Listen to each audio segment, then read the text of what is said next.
right, everybody knows Matt's a gearhead, but I'm not as crazy about cars, but I love aviation, just everything about the business in terms of making planes, flying planes, all that kind of stuff. I was destined to own a private jet, but I don't. I don't know what happened along the way. Yeah.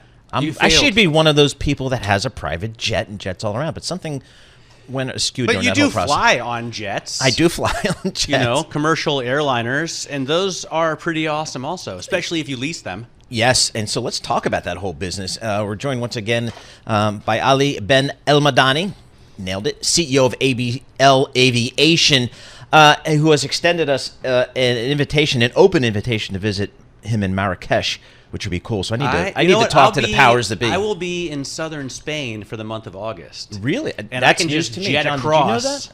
The entire month? That's what they do. That's what Europeans do. They take the month off. Okay. Matt's not European. No, anyway. Ali, thanks so much for joining us here. Talk to us about just the aviation business in general. It seems like every flight I go on is packed. Yeah. Talk to us about the aviation business. How is it? Where are we in terms of capacity? What are you seeing in your business? You're the one that leases jets to all of these big airlines around the world. Well, first of all, thank you for having me. It's always a pleasure to be here. Look, it's amazing time for aviation. If you fly anywhere, you can see that all the flights are fully packed. There's big demand. It's fully back to speed for domestic travel. So domestic travel worldwide is back at full speed. International travel is about 80% because Asia is a little bit lacking. But the moment Asia is going to be back on, it's going to be full all over the world. Last time I was here, I told you that it would be very hard to get tickets for this summer, and we see it now. All the airlines are going to make huge profits during the summer. Wow. We see it already happening. Some of the airlines are making losses on the first quarter due to labor costs and fuel costs, but we believe that this summer is going to be an amazing summer for all those airlines. So it's an amazing time for aviation, it's an amazing time for airlines, and the only maybe issue that we can look at is the supply chain for Boeing and Airbus. So exactly. That gives a little bit of delay on the deliveries, and airlines need aircraft now more than any time before. I wanted to ask about that. You guys are a global operation. You've got offices in New York, Dublin, Hong Kong, Dubai, Casablanca. Thank you. Must be awesome. And I was thinking probably the most difficult thing for you is to get a hold of planes, right? Because as soon as you can buy them, they're leased out. Yeah, most of them are leased out months in advance. All the airlines are begging for planes for the summer. We have no planes on the ground. We would love to have planes on the ground. Lease rates are going higher because of the demand, and there's not enough supply. So it's a very good time to be leasing aircrafts because there's a big demand by all the airlines to operate them. All right, so I was under the impression, which I think was a mistaken impression, that at the beginning of the pandemic when the world shut down, the airlines literally flew their airplanes to the desert in, Arizona and parked them there. Can't we just go get those and put them back in the air?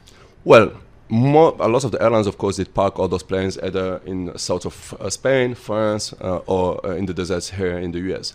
The issue is to get back a plane into service and to make it airworthy. That's a big issue. So you cannot just go and start like you start a car with new battery. Like there's a lot of ADs, there's lots of airworthiness that you have to do to make sure that aircraft can fly again. So some of them, of course, are back into service, but some of them had to be part out because you couldn't get them back into service. It was too costly to put them back into service. But so some of them would just get scrapped, and we need new supply from Boeing and Airbus to replace that? Of course. Like on the Neo and the MAX, there's a big demand. On the 787 and the A350, there's big demand. So we need more supply, of course, from Airbus and Boeing. They're doing the best. It's not easy to make a plane, of course. They're doing their best. They're amazing companies. But the supply chain issue that they have right now, and it's not only for aviation, it's worldwide, is a big issue that they are having to face. And they are managing it, I think, amazingly for both of them. We like the 787 and the A350 a lot. Paul and I love it as passengers, because they're awesome wide-body jets, and you can get your own bedroom and stuff. But you like the narrow body aircraft, right? For your business purposes, you do a lot more with like the A320, don't you? A320, A321, 737, because it's more liquid. You can trade them more easily. The purchase price, of course, is 1/3 of the price of a wide body. So there's more demand, of course, for the narrow bodies. But the A350 and 787, we have few of them in our fleets, are amazing aircraft to have in the fleets. They are very fuel efficient. So those are aircraft that are needed by most of the operators, of course. Where's the aviation industry globally in terms of supply of pilots. Is that still an issue?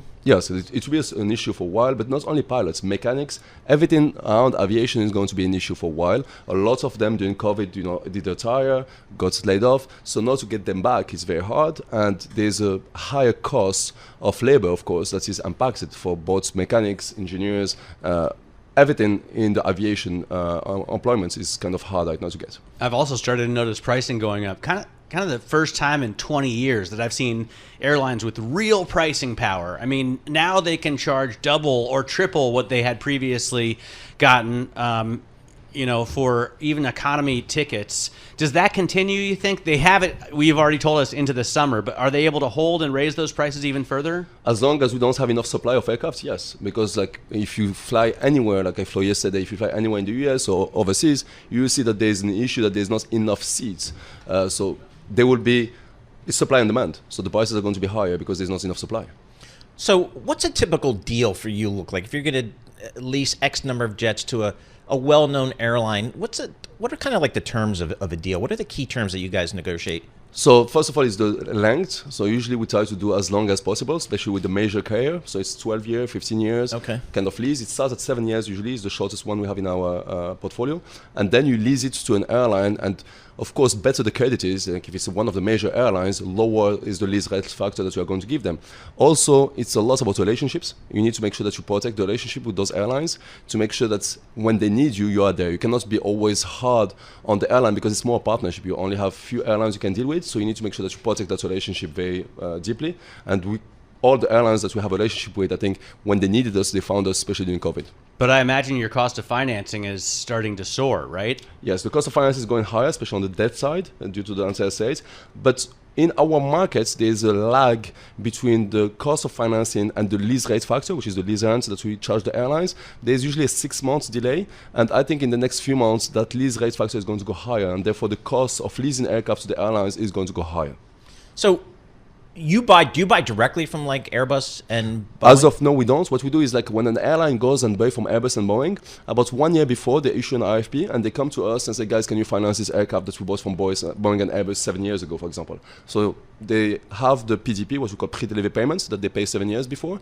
Then they make all the payments, and 1 year before they issue an RFP in the market to ask who can do what we call a sell and lease back for those aircrafts or finance this for those aircrafts, and that's how we do it usually with airlines. Huh. Very cool. That's a cool business. Yeah. I didn't even know that. That's kind of how it went. They get ahead of it, unlike what you probably used to do for, let's say, cellular tower companies, right? They would sell those and lease them back. And they do it, before the product actually hits the ground or gets in the air. All right, next time we do this in Marrakesh, Ali Ben Lmadani, CEO of ABL Aviation, talking about the making of the sausage of the whole aerospace airline industry, how the planes actually get to the airlines, and we get our little fannies in the seat. So supply shortage out there for airlines. You're listening to The Team. Catch our live program, Bloomberg Markets, weekdays at 10 a.m. Eastern on Bloomberg.com, the iHeartRadio app, and the Bloomberg Business app, or listen on demand wherever you get your podcasts.